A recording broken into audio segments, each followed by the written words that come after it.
Morning.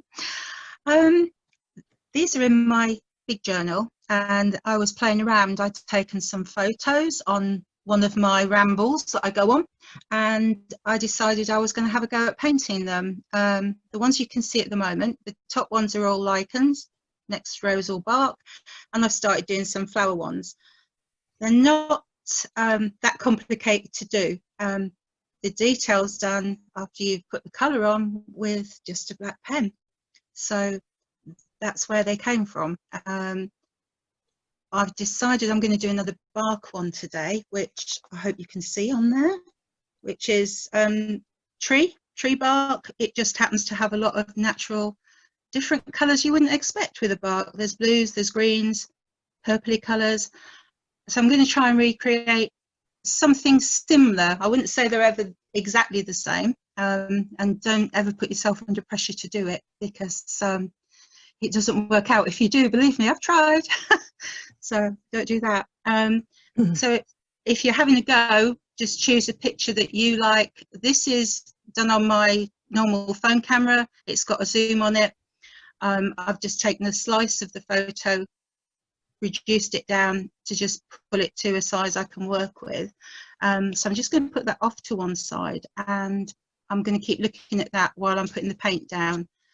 I'm not going to work on the big journal because I've got some more bits to do on that yet, and I've done a line of bark. So I'll just move this out of your way, and then you can see the ones I prepared earlier. And just ask me anything if you want at any time. It'll be fine, because I'm quite happy for people to speak to me. So, all right. So as they say, these are the ones I prepared earlier.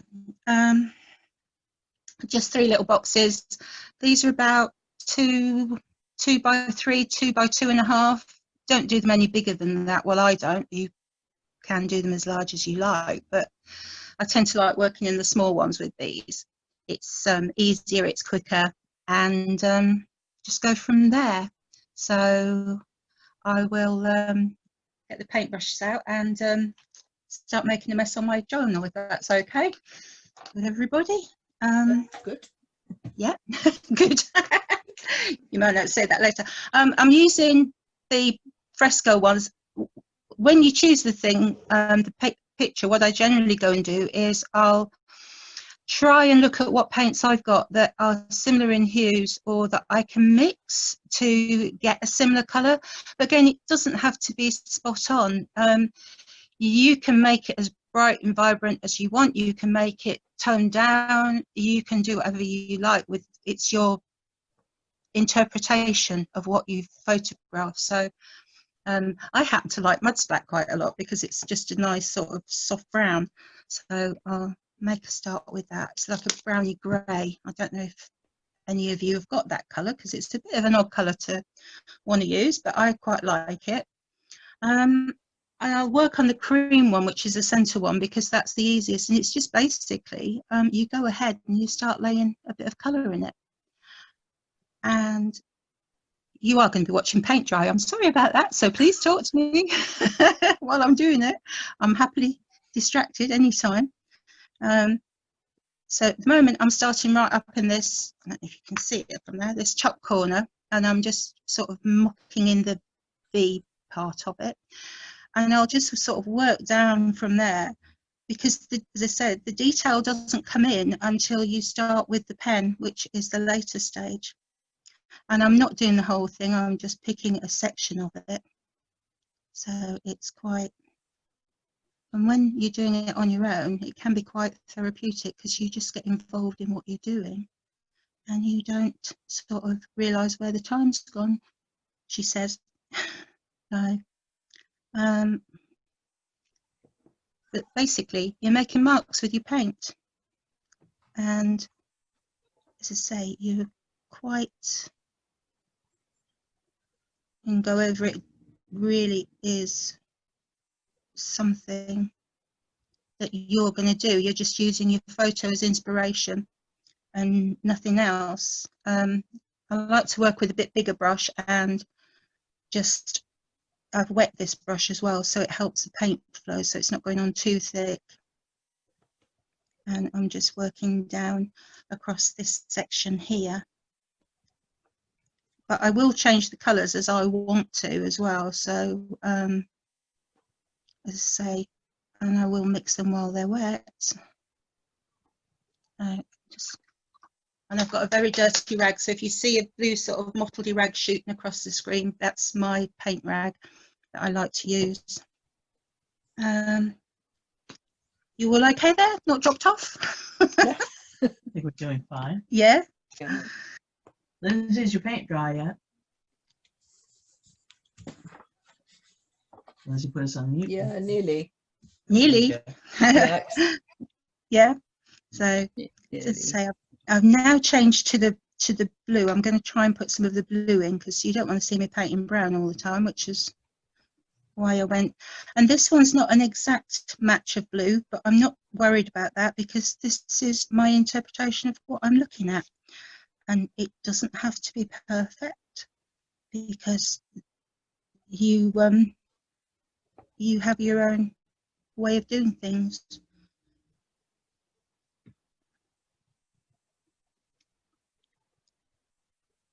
And all of the other ones that I showed you, they were all an interpretation of some photos that I'd taken on a walk down Horsewalk, which is one of the places I like to go and have a walk. You get out of things and you can overlay these colours. And it's literally, and sometimes you look at it and you think, oh, it's not looking right, but don't let that stop you. Just keep going because it will come round. It will gradually work into what you want it to be. And you can mix the colours together to get a deeper shade or the shade you're looking for. I'm just mixing this blue and brown together to get more of a colour for over there that I want to use. Yes, I like that blue with that brown. And I'm just trying to put in this shading next to, because on here you've got more of a browny colour. I need a little bit more, that one. And you can add to it. I tend to layer things a lot.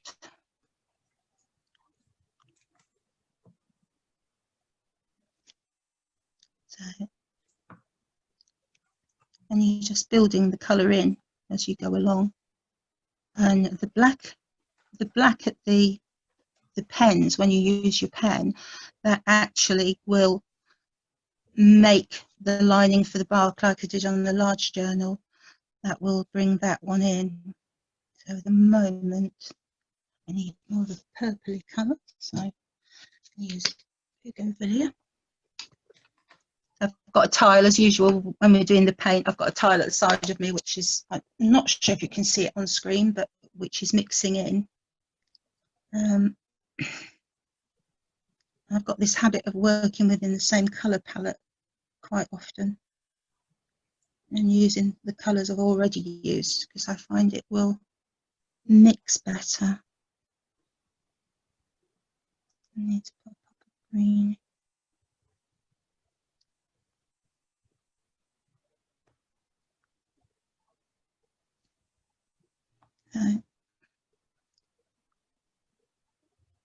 And you can tell I don't just work in one space. I'm leaping around a bit as I pick a colour up, which is just me.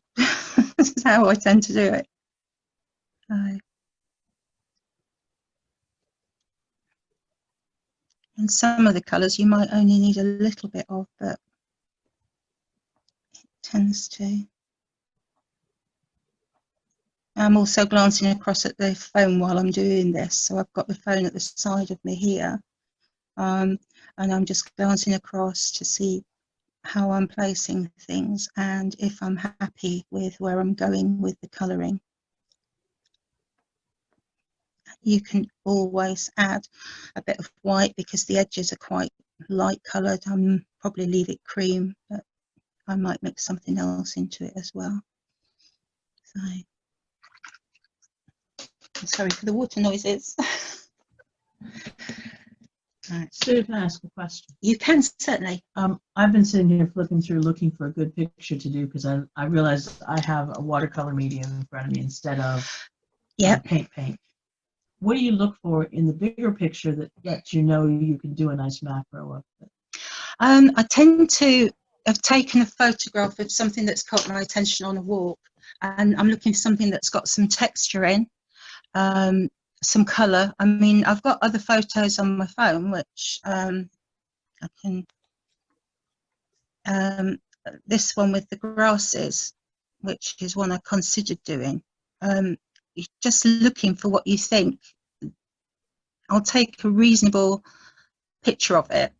There's a few there, and then I'm just looking for something I can work with, like the blackberry flower. You've got some nice, for like a watercolor, you could work well with that because you've got the white edging, you've got a deeper pink, and then you can pull it in and it makes that effect. So you literally can pale that right out. You could just work with the one pink and pale it out, which works really well. So it's just something that catches your eye, and you think, yeah, it can be. I mean, there's various barks. So there's this one which I looked at, which is berries, actual nightshade berries. Ooh.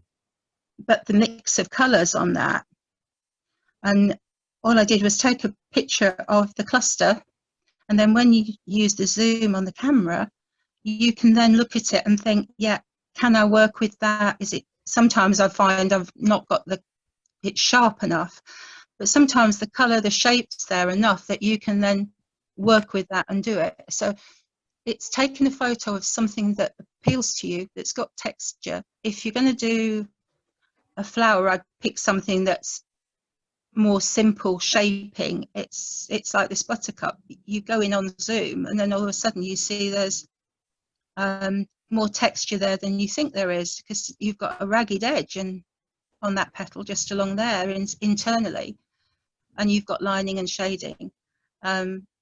So it's literally, that's ivy berries, and I took that because I like the colour of the berries. So I tend to like the nature side of things when I'm doing these, but you can use anything, like one of the dandelion type things, but it's got great shape and colour and texture on it, and I like that. I'll probably do that one at home some point, because I just love the shapes and the way it works. So it's just finding something that appeals. It could be some texture of some fabric that you like, that has a pattern in it, that when you take a photo of it and zoom it, it will give you a different view of it. It's just one of those things. Just have a look, take a photo of something that catches your eye, you're not sure why, just take a photo of it and then zoom it out, so you're looking at it in more close up and see if there's something there that clicks with you, that you think, yes, I can do that. And it's quite surprising because a lot of these are little weeds that I take photos of. They're not big showy flowers. They're something you'd walk by on a walk. And the little white flower that Suzanne showed on the thing, that's just a tiny little weed, but when you expand it, you can see what it is. And honestly, my phone is full of things, literally full of photographs that I've done and taken, and not all of them will get used for things, but some of them will end up being used, like I'm using this today to do the bark. And with this one, I noticed there was blue, a natural blue in the bark, and I thought, oh, different. So I took a photo of it, and that's where it sort of came from. So yeah, so anything you like. I mean, I've taken photos of lichens because I just like the shape of them and with colour. So is that all right? That's perfect. Sorry if I went on, just tell me shut up. No, absolutely not. So but yeah, so it's just find something that appeals. If you're going to do it, find something, a texture that appeals to you, and just don't be worried about it. Just get the paints out, have a play, see where it goes. It doesn't have to be perfect. You're not recreating the photo, you're doing your impression of what you're looking at. So it's entirely up to you how it turns out. It doesn't have to be exact, which is the main thing I'd say, because mine are never exact to what I've been looking at. photos and inspiration for it. And I will try and use similar colours if I can, but I have done some where I've used totally different colours and still been pleased with the results. So it's perfectly fine to do whatever you want. And I am mixing the colours up a bit here. I'm now using a rose pink, just to get the shading next to the mud splat. So it just sort of works that way sometimes. And I tend to like this bark because of it has got a lot of different colours in it. It's not just, you think bark's brown, and it's not, there's other colours in there. And that's part of the fun of doing this, because it makes you stop and look at them and see what's actually there. So I don't know. Anybody else want to ask me anything, or you all okay just watching? Not nodded off? Good, just watching, thanks. You're just watching? Yeah. So that, yeah, I'm just sort of adding in some more colour now. I'll try not to lose you on it.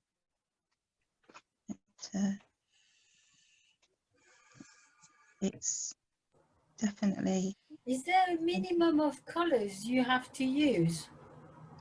No, you can use whatever colours you see in whatever you're looking at.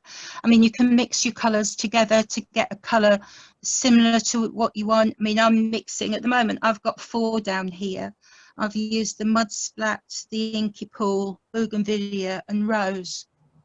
So at the moment I'm just creating this out of 4 colours and mixing. So there's no limit. I mean, I've one of them, I think I used 2 colours. I painted the background and then I just used 2 colours in it, and a cream, so 3 colours in all, and that was it. So it's, you don't need a whole array of paints. You can work in quite a small number, and you can just mix them to get the depth of colour that you want, the changing colour. I mean, I'm mixing bougainvillea rose and the other one together, because at the moment these are all still quite, and it's just, you're looking at what you're painting and seeing what colours you can see in there. It might not be what everybody else sees, but it's what you see. And once you blend them together, if you're happy with the colour you've come out with and you think, yeah, I can see that in there, then that's basically what you're going to use. And they, with the bark especially, they do tend to blend together. Like that little bit I've just filled in, it's only a shade or 2 out from the other, but you're just adding pieces in and you're just building the layer as you go along. And that's the thing. And as I say, it's when you come to doing the outlining with the pen, that's when you're actually going to put the lines in that will make the sort of effect where the bark pieces are changing, and then you can add a bit more depth. You can shade in there if you want to as well at that stage. So it's literally, you're building the layers up, and that's really where it goes with that. It's just actually getting the layers built up so that you can differentiate between, it isn't just a flat one. But no, if you've only got 2 or 3 paints, Jenna, you could easily do it with 2 or 3 paints. Okay, thank you. Yeah, okay.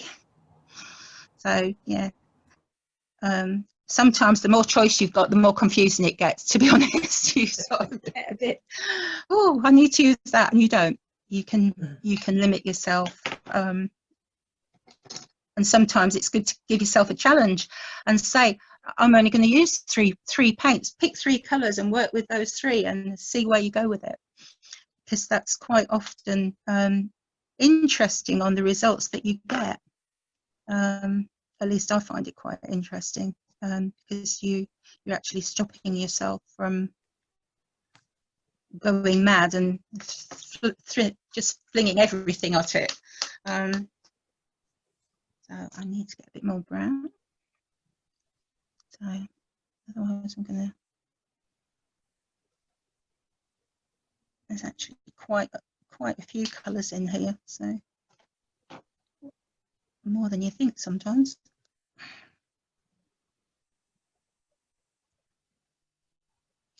And I tend to paint, this paintbrush I've got, I tend to paint with it on its side, so it gives me a thinner line on this size paper. I mean, you could do that and you get a really thick line, but I just want to try and keep it quite sort of neatish. I wouldn't say it's neat, but I want the lines to not be too thick because I'm trying to get the differences in there. And see where we go. So I'll use it on its side, so I'm actually just nearly just tapping it down to make a line, and I'll work with it that way. But that's just something I do.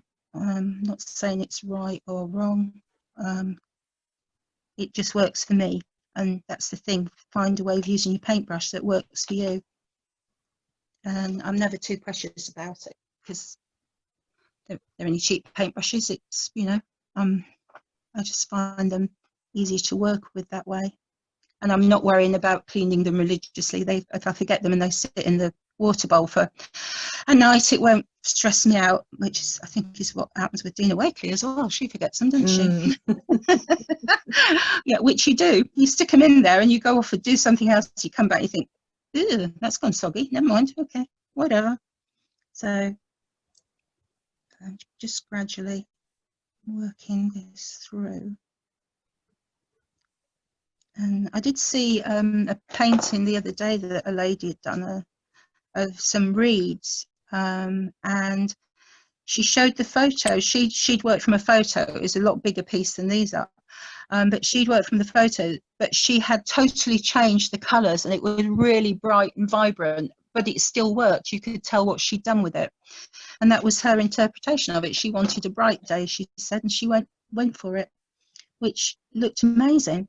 So it's, as I say, you can choose to use whatever colours you want when you're doing anything like this, because there's only you know what the original photo looked like, nobody else.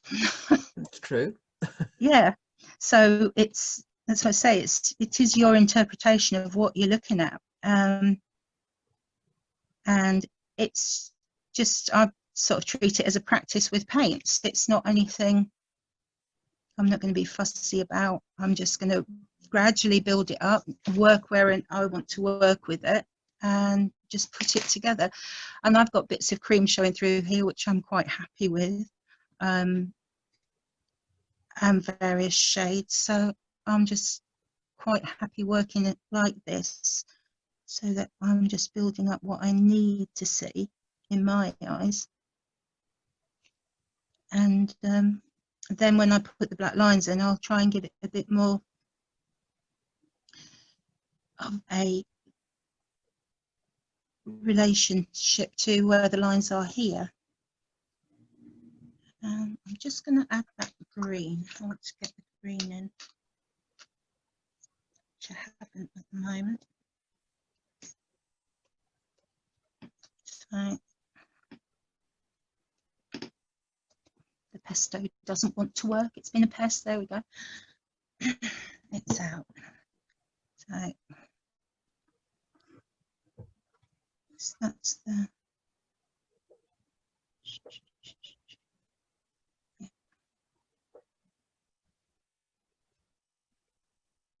And the paints, with the paper arts paints, I'm not worried whether they're opaque, semi-opaque, or translucent. I just tend to mix them all together.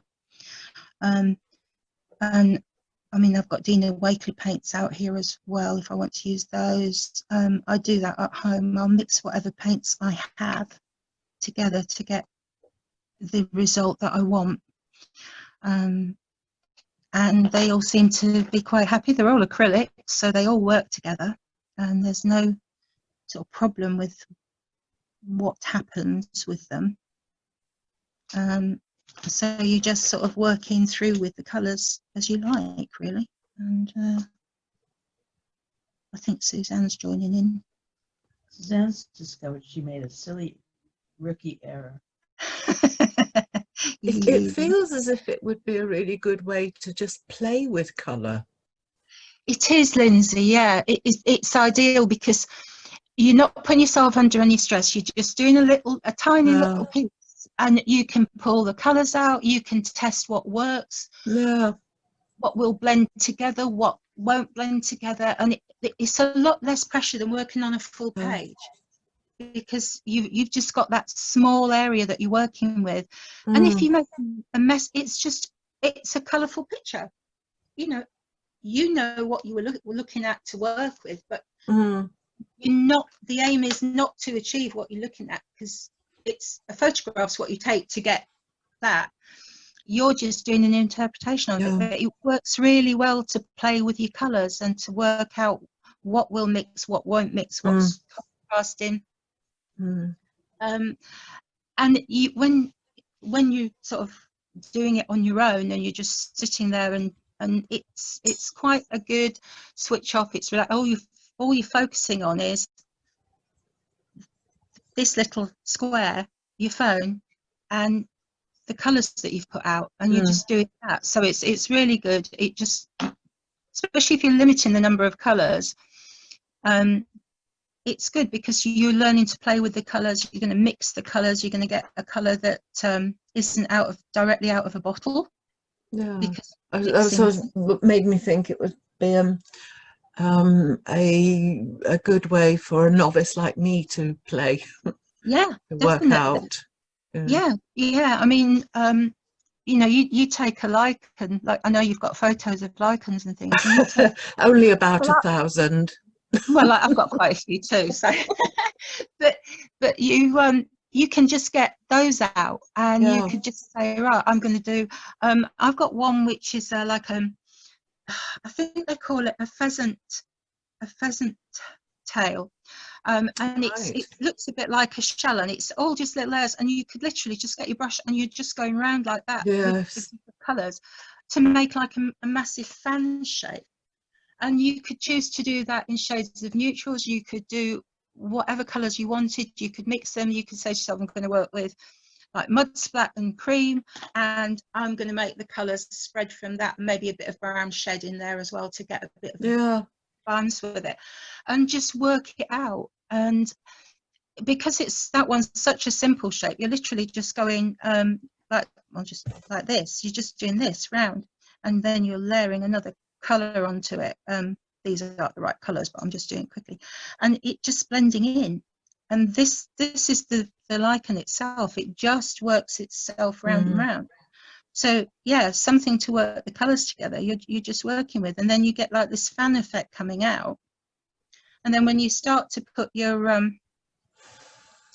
black lines into it, and you're feathering the lines through it, then you build up the shape, and then it becomes more defined. But to play with your colours, it's ideal.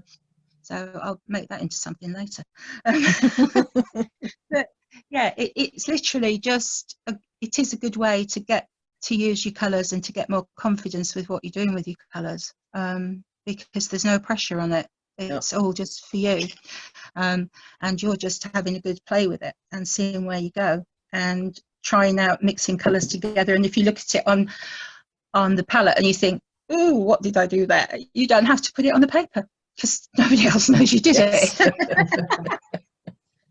And it's just like, yeah, fine. No, I don't think I'm going anywhere with that one. It's, what did I do?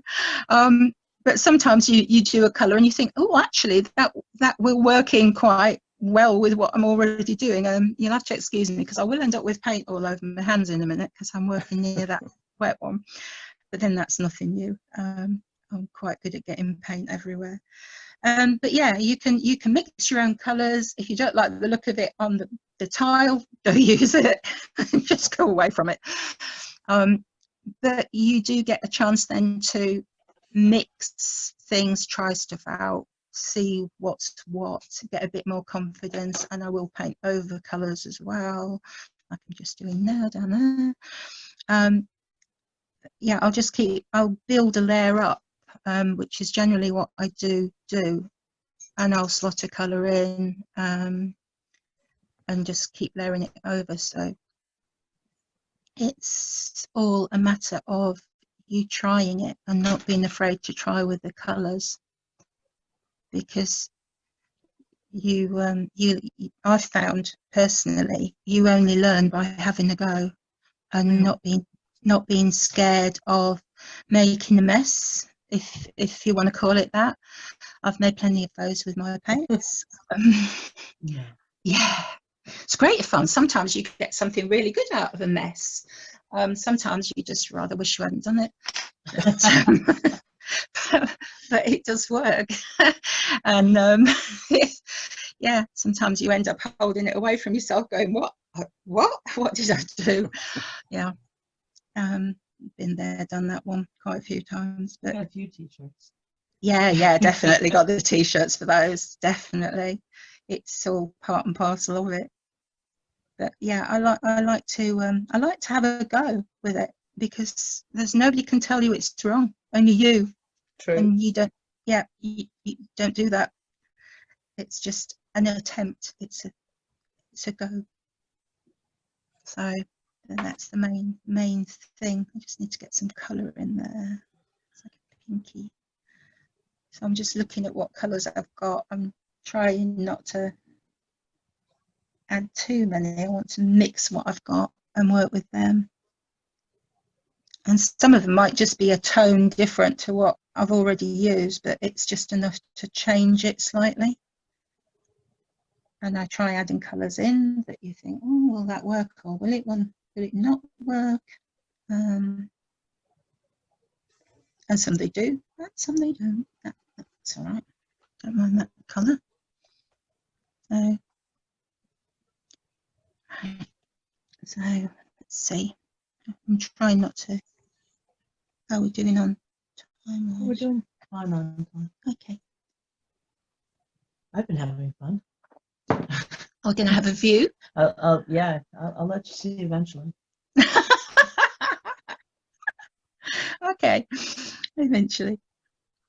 I think I bit off more I can shoot than I can shoot with the materials that I have, because I'm playing with something that I don't play with often. Yeah. And that was my challenge today To have a go with something that you're not used to. Yeah. Yeah. This is my challenge today, doing this in front of people where I'm not used to. So, right, okay.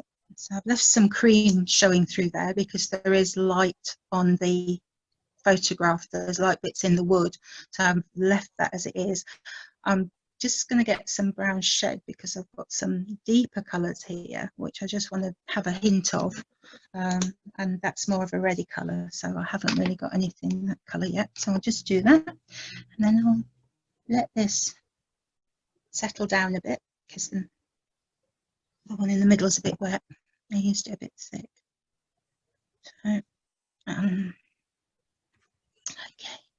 So just down there. Well, this is why I like using the brush on the side, because you can choose you can build the thickness you want. Whereas if you did it that way, it's solid.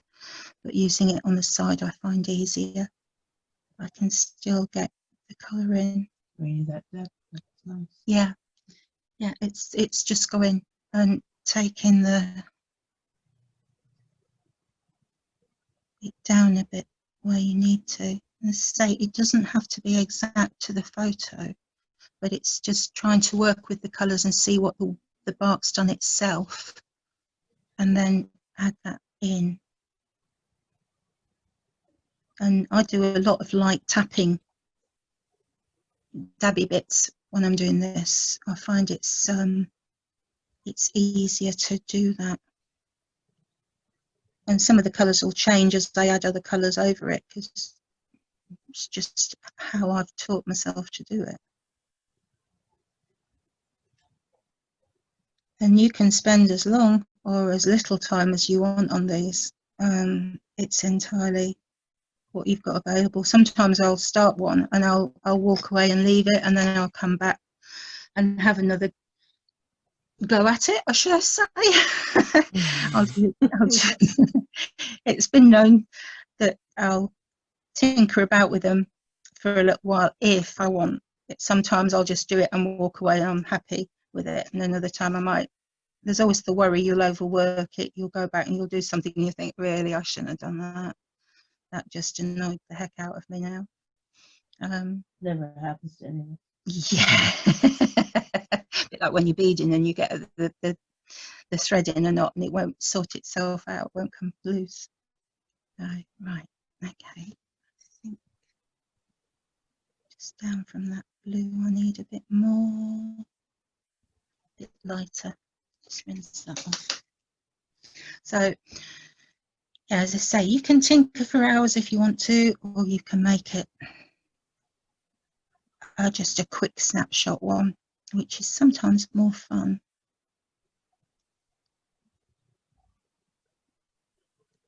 It's better.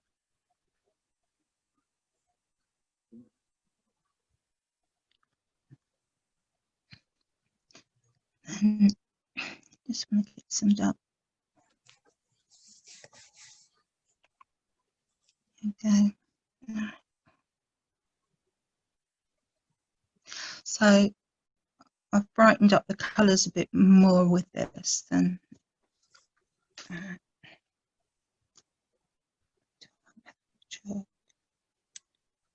and as daft as it sounds, I'll sometimes put colours near my phone and see what works, just to see if I've got the colour that I want, or that I think works with it, because you sometimes do need that. I'm just going to add some white in here, because it won't be pure white because I'm using it over something, but I've got a white pen as well, so I'll probably go in with that later.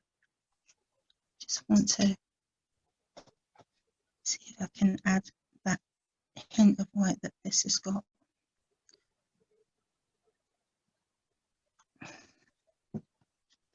So, that's better. I can hear Suzanne grabbing things and clicking and what have you over there. So I'm intrigued. I'd love to see what's going on over the other side of the table.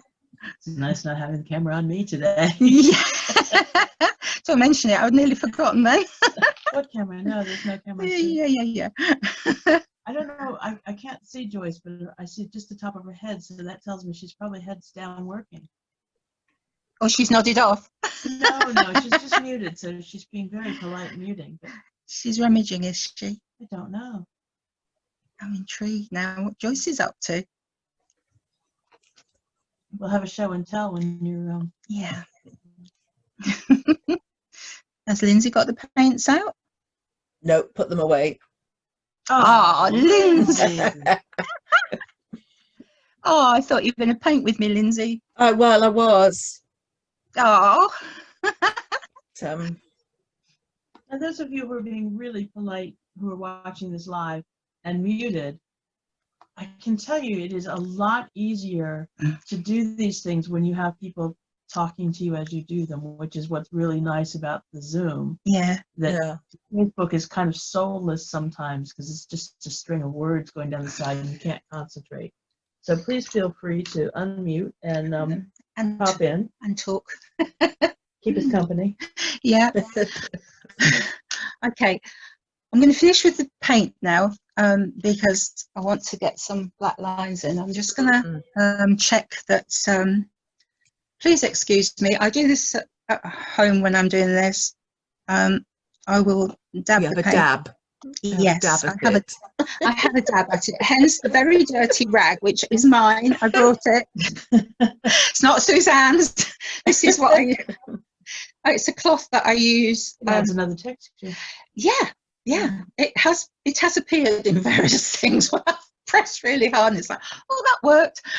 Not what I was expecting, but it has worked. You don't go with the close the journal page and see what's happened to the other side? Oh, I've done that before now.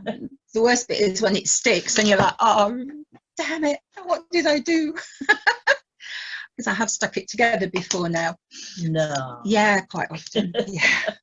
Especially if I use the gel. Sept gel. I've been known to get myself into taffle with that one. Actually, that still works. That's definitely dabbed off now. Otherwise, I will have my hand in that. So, right. So at the moment, it just looks like a lot of little coloured lines zipping about everywhere. So then the doodling comes in.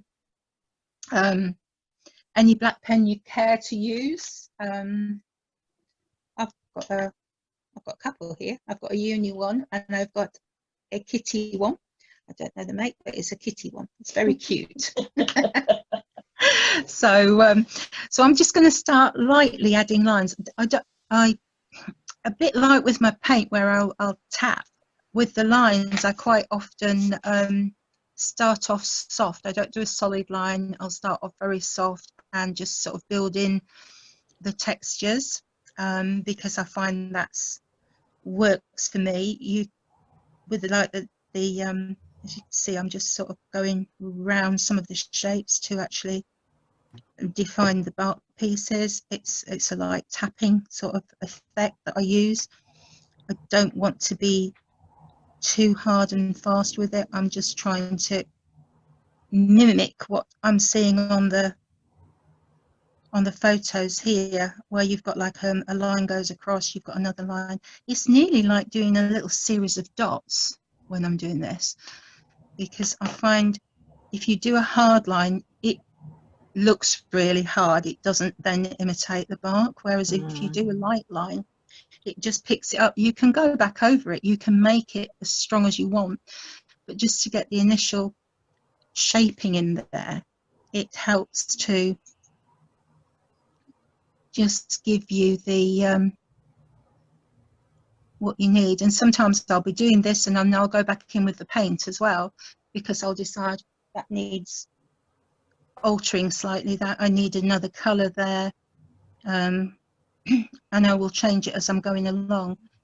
So it really is sorry, it's my phone doing magnitude 3.3 earthquake shake somewhere. It's the news feed coming up.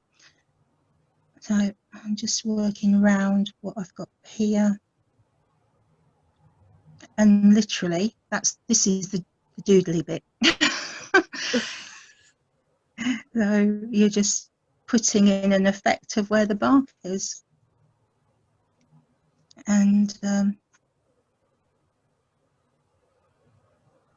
it's not precise, and it isn't your interpretation of what you're looking at, and you can pick the bits you like.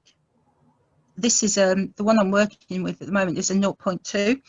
You can work with a 0.3, you can work with a finer one if you want to. I'd use one that you're comfortable with the size of the lines you're going to get and the effect of it, because it's your picture, not anybody else's. It's what you want it to look like at the end of it.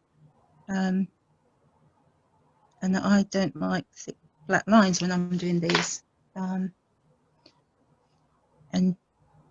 I will just work with the paint that I've put down as well, and keep referring back to the photo, because that was the starting point with it. So, and you can see with some of it I will go thicker, because you've got a deep shading bit maybe there, but you can feather it out a little bit. It works however you want. Nature's not always that precise with bark, I've decided, so I can be a bit, that must have been half an hour. I can be where I want to be with it, and I'll also use the black pen for putting in some darker shading, and they are squiggly lines, they're not perfect, so that's half the fun of it. There. Sorry, she knows.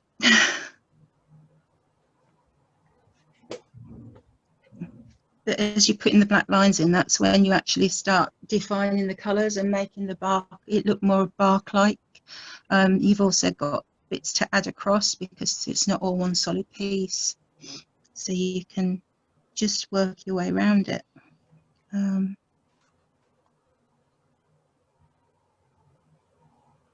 Just deciding that wants to go down in the narrow bit. I've got some more there.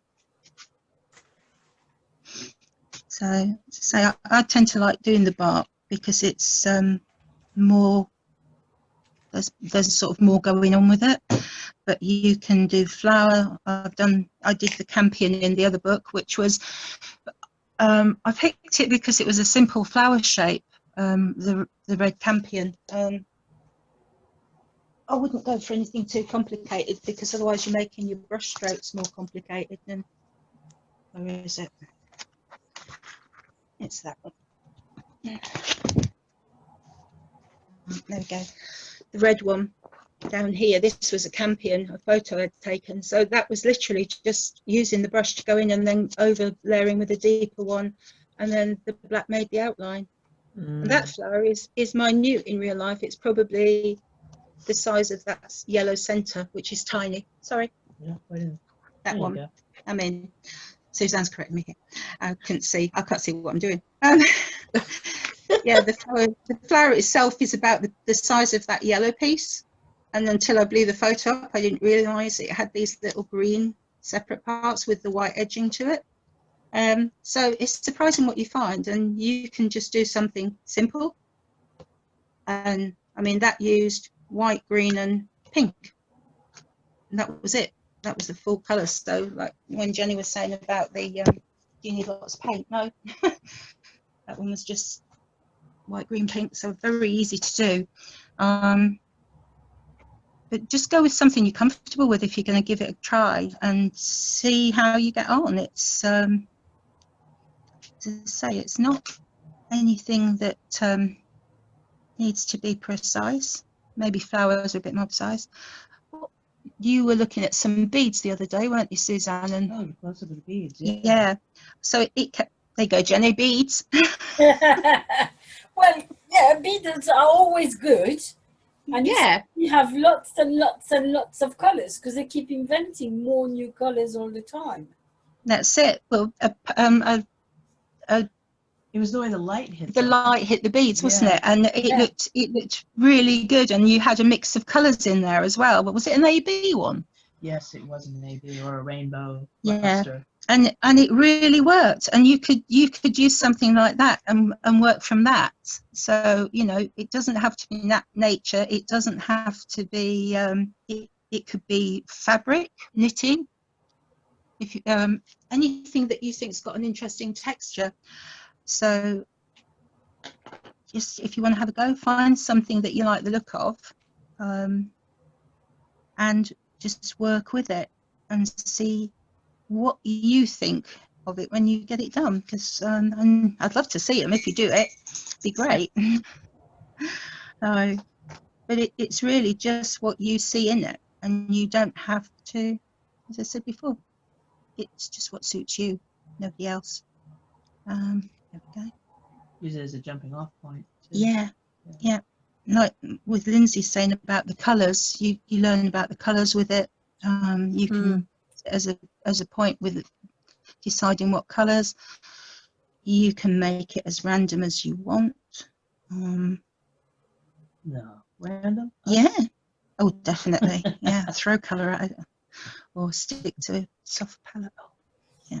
I'm just trying to get a bit more.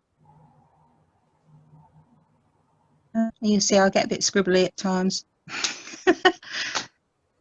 Works for Dina Wakely. Yeah. Yeah, scribbly birds.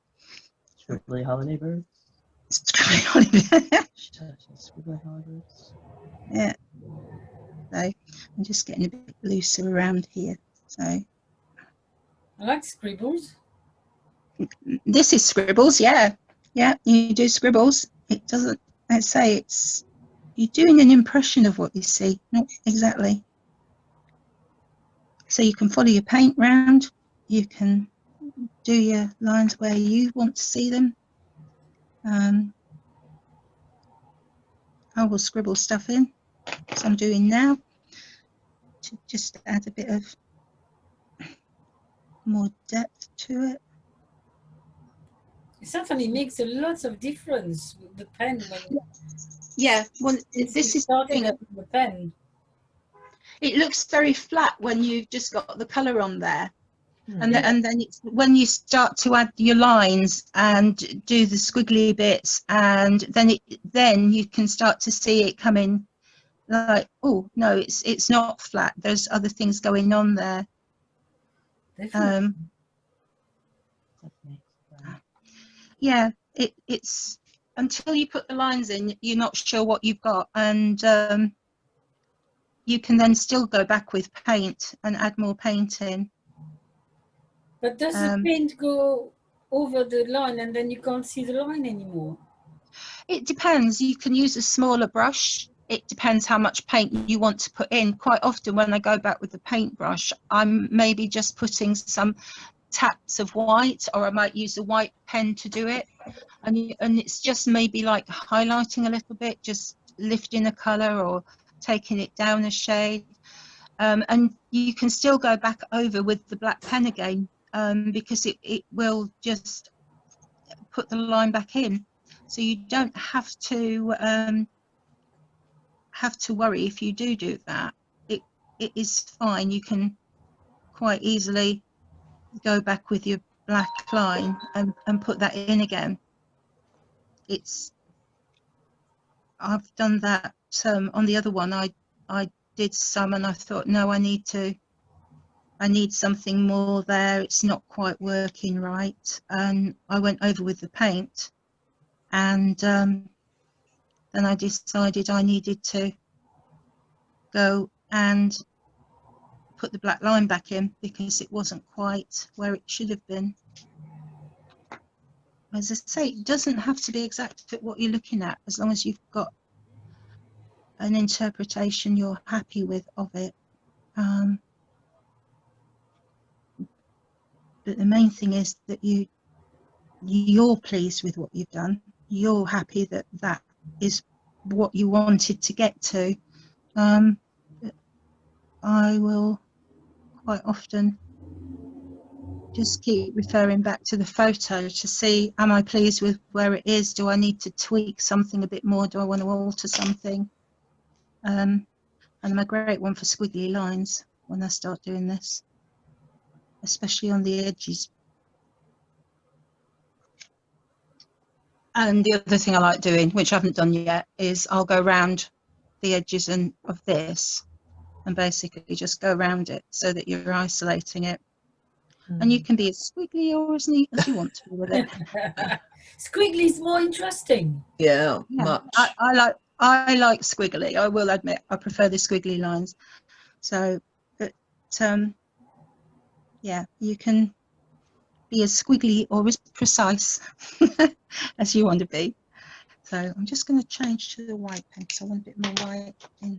You're allowed to color outside the lines. Yeah, you are. You can go where you want. Outside the box, the lot. So just gonna want to just try and get a bit more. It's where that's coming down. Yeah, so I've gone over the black line a bit, Jenny. I can see that. Whoa. Oh, definitely outside the box. Yeah. Yeah. So, but the boxes are rough and ready anyway, because they were just there to give a guide of where you want to be.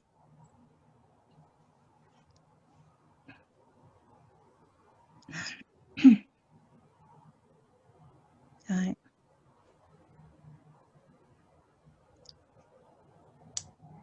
And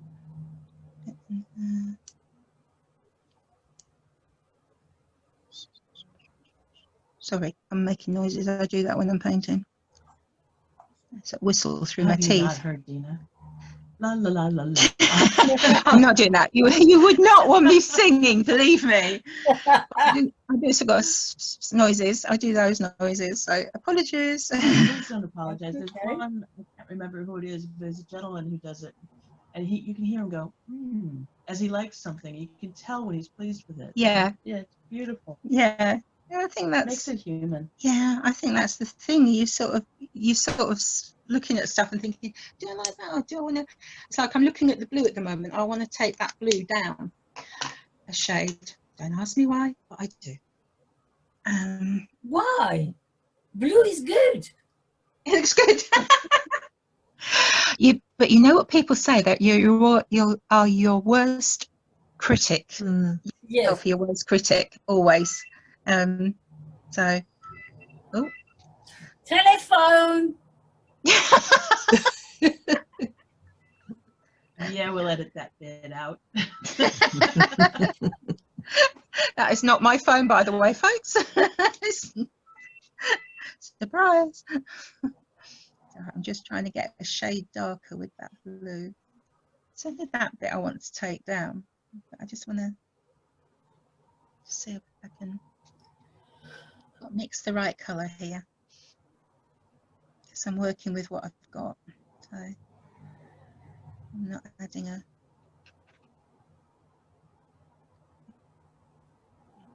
Might work a little bit better.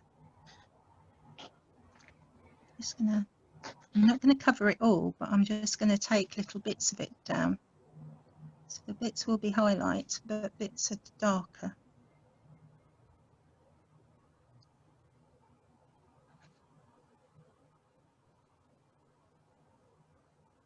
That's better. So this is what I was saying. It's what works for you. And sometimes you look at something and you think, no, I just want to take it down a shade. And that's usually what it is. It's literally a very small amount. But it's just something that you're thinking, no, it doesn't work in your head. And so you end up just taking it down a fraction,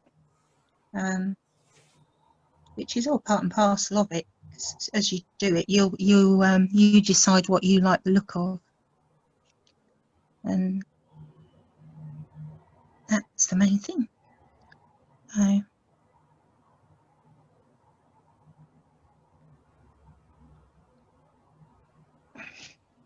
then this is coming out. So, but yeah. Right. And this is the thing, sometimes you just need to put your paintbrush away and say, enough, stop, before you go and do something where you think, I should have left that alone, it was better then. But then when you listen to other people, you surprising how many people say that, when I should have left it at the stage before and not tinkered with it. But I think we're all guilty of it in some shape or form. This is like a very greeny, pale greeny white that I'm using at the moment. I've just mixed it with the pesto and the chalk, just to add really a little bit of texture to the white, not leave it so white, because that would be, it's not natural to have it that standard white. Right. There we go. It's better.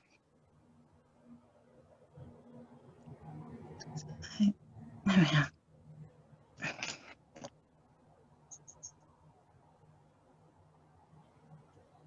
So yeah. Wow. That's sort of roughly what I do with them. As I say, I'm just going to add a bit of shading down through there because I want to be a bit darker.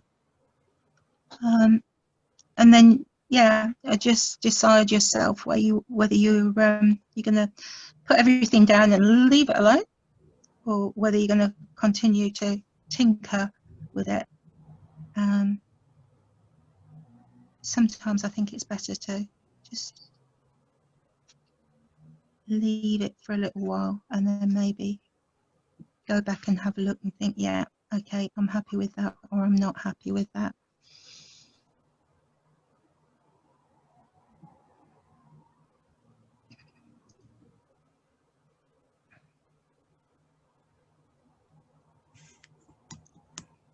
That's a bit better. That's looking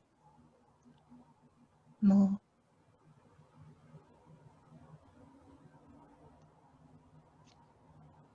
It's very difficult to see on that flat video. Yeah. But when I looked at it, I just peeked over my computer screen, and the colors are Poppy. they pop more on the in person. I bet if you took a photograph of it, you'd see the flatter piece of it than in life. But that is amazing. Popping. Yeah, Yeah. it really pops. Mm. And the greens in the other one come out a bit more brown on the screen. Yeah. But yeah, So, beautiful. thank you. Oh, everybody should be here seeing this. But that's basically what I do with them, and I'll just as I say, once you start to put the black on, that's what brings them to life. Before that, they're all a sequence of just colours, but then you put the black on, and then you start to see the different shapes and shadings, and yeah, which is so I'm looking at the photos still while I'm talking, so if I get a bit distracted, sorry. Because I keep seeing things and thinking, no, I need to do that, because it just wants to be a little bit. But I am scribbly with the pen. I don't do any of it precisely. It is very much a scribbly motion, and you just get the effect you want. And as I say, the photo is the inspiration, and you take it where you want to with it from the photo. So you can, in this case, I've brightened up some of the colours. It is quite bright for bark anyway, but I have brightened them up on this a little bit more. And really, that is what I tend to do with them. Gorgeous. Yeah. Thank you. Wow. It really is. It's so interesting to see. It You is. actually, your art in action. Thank you. It's funny because I'm that used to doing things without anybody watching. You don't. I just do it, and that's it. So it's as I say, I was just hoping nobody fell asleep. Absolutely not. No.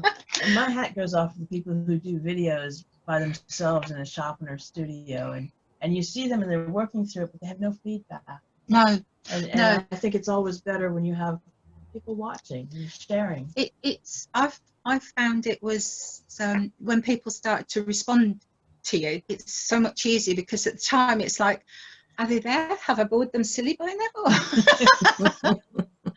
You haven't bored anybody. And yeah, and you're not sure, and it's a lot easier as well if people ask you questions. It is. Which is surprising, but it's easier because you can then say to people, well, this is why I do this, or like when you said about using a photo for inspiration, I've got so many photos on my phone.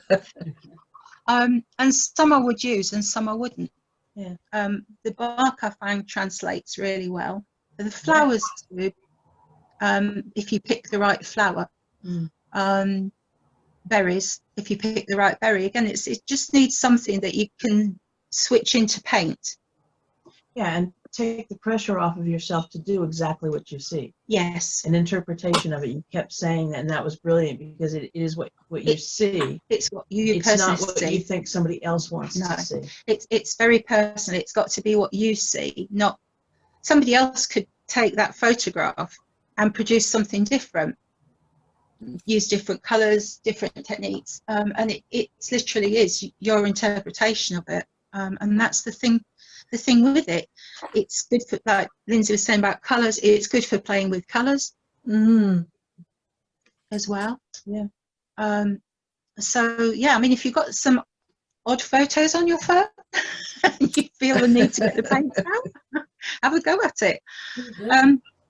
It's because it's just yours personally, it's for you to have a play, they're not big pieces, they're not huge great bits of paint to fill in, you're just working on that small one.